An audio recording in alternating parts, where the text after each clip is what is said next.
Goma calls on PBBM and PNP to stop narco politics. Hindi tayo pwedeng magmaluwag. Hindi natin pwedeng pabayaan. I'm calling to strengthen the peace and order program in our district and to continue our fight against illegal drugs, especially now. Hindi natin pwedeng sabihin basta-basta na lang, no, we will continue and strengthen it and we will fight. Ba't hindi ka gumawa ng batas, congressman ka eh?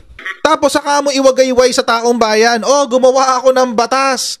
Sumulat ako ng batas para mapigilan ang narco politics. Ito yung sinulat kong batas. Sana umabot sa presidente at pirmahan niya. Diba? Ganun dapat.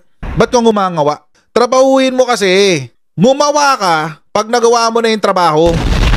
Mahirap ang gawin yun. Mag-grandstand ka, gagamitin mo pa sila presidente para sa pag-grandstand mo.